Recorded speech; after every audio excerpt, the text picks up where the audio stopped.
Well, good afternoon. Let me get this straightened out here. Uh, as the title says, Nikola versus Tesla. Two big, two big truck manufacturers. Oh gosh, I didn't get my little.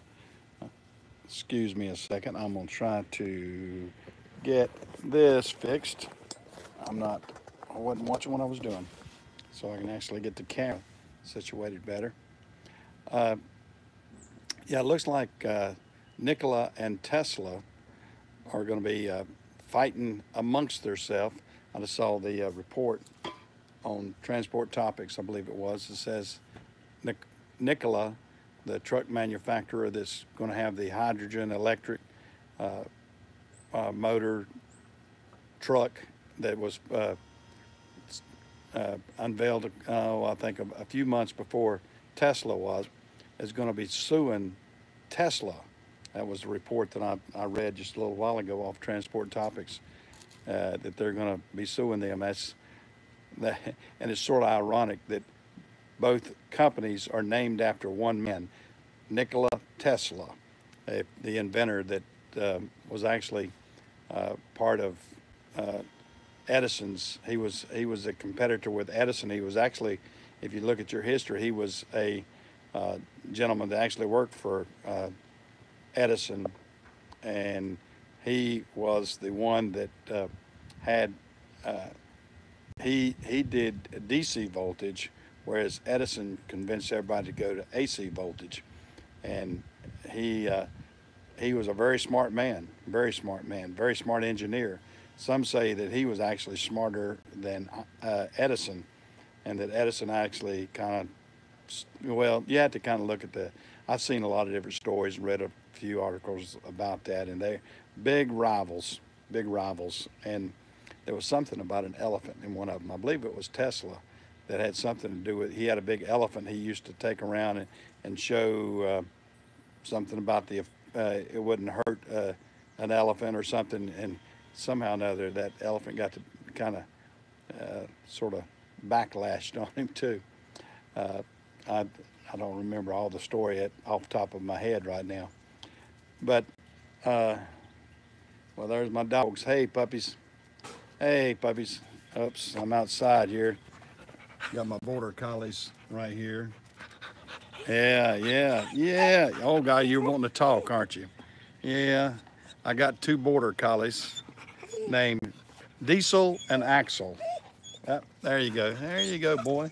There you go. Yeah, you want to talk to everybody on YouTube? Is that what you want to do? Yeah, yeah. Oh, you're just a whiner. You're just a whiner. Just quit making noise. You're live on YouTube right now. You didn't know that. All right. Well, anyway, getting back to my story about that. Uh, the two manufacturers, I think it's always going to happen when you got manufacturers of that size. They're going to fight it out, and one's going to copy the other one. And if you look at those two trucks, they do look very similar, and I think that's what Nikola is trying to do, is to say that Tesla infringed on some of the aerodynamic ways of their truck, and have stole their ideas, and copyright infringements and all that sort of stuff. But that happens in big business. It's going to happen. You're going to have uh, a lot of people that are, are going to be suing each other because of things like that. Uh, I've seen it in the past. I mean, and you think back about it. You think back about. Wait, hold on. I'm out here, Barbara. I'm sorry, my wife is hollering for me. Uh, but you, you think back about it and you look at styles of even cars. If you look at a 57 Chevrolet and a 57 Ford and Pontiacs and everything, all of that time, they're going to look very similar. Do you need to see me, Barbara? Okay. My wife, Barbara, just walked out. The dogs got to be in the videos. You don't want to say anything in the videos, do you? Now, my wife is shy.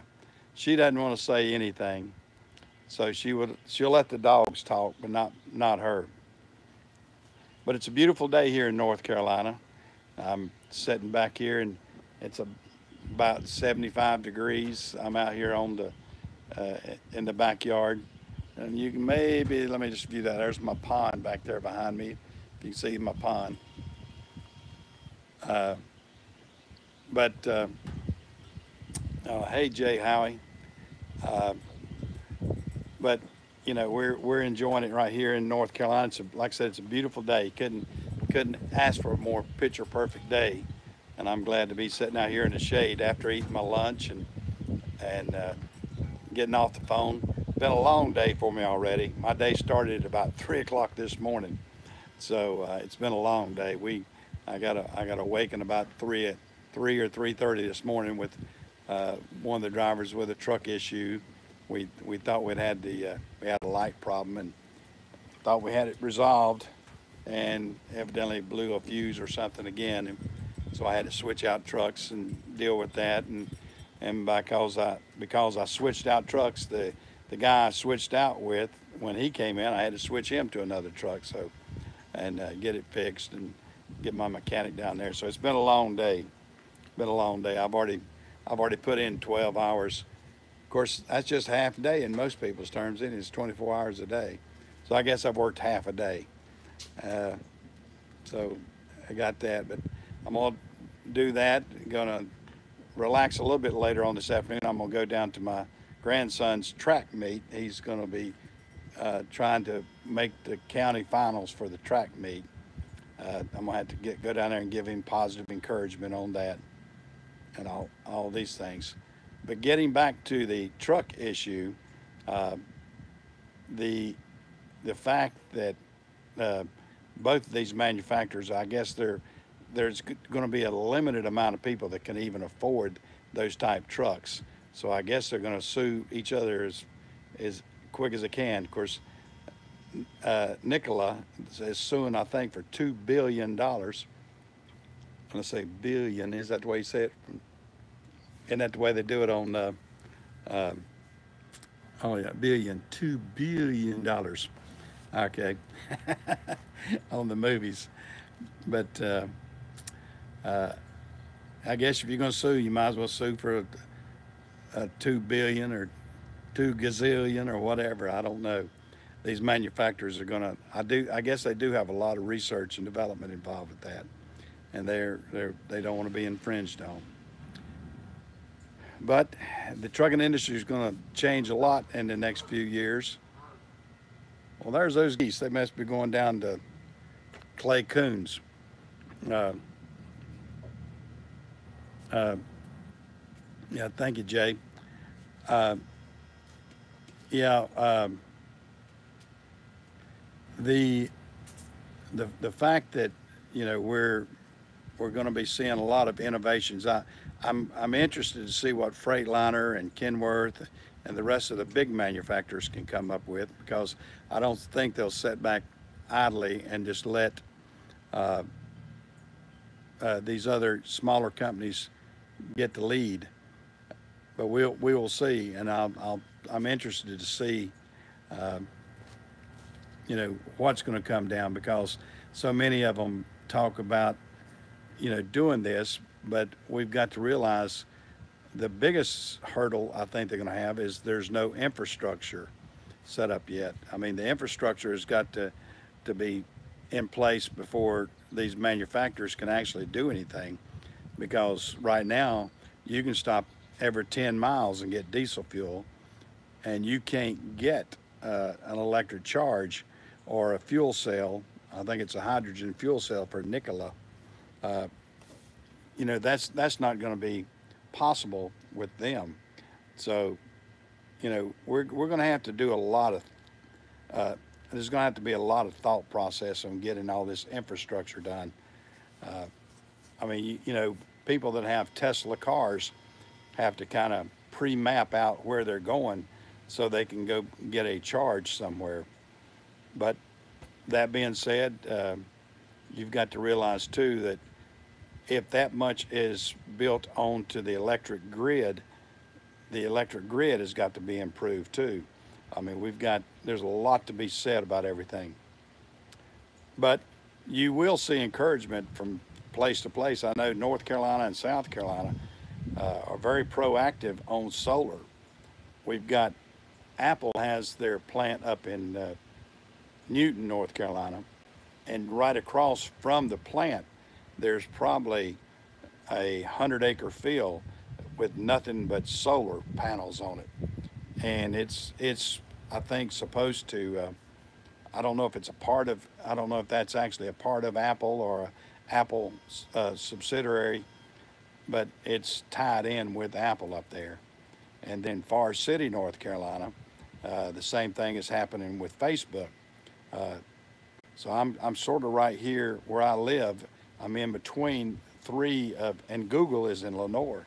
So three of the big tech giants are right here in North Carolina: Facebook, Google, and Apple for all their servers. So when you call Siri's going over to Newton, North Carolina. And I mean, if you ask Siri where she's from, she won't tell you, but that's where she's from. They got those big server. They got a server farm up there that's huge. You wouldn't even. It's hard to imagine how big those buildings are. But that is why I'm kind of talking about the infrastructure with the trucks. Uh, the trucks themselves are going to have this kind of infrastructure that's taken years for the internet infrastructure to build up. And I don't foresee that happening that quickly because you're talking about huge investments in a small area, whereas you're going to have to look at a huge investment in a large area to encompass the entire United States. Now, they may get parts of the West Coast and parts of the East Coast that can handle this, but you know, if you try to go from east to west, you're gonna be hard pressed to find enough charging stations to be able to handle this. But we'll see.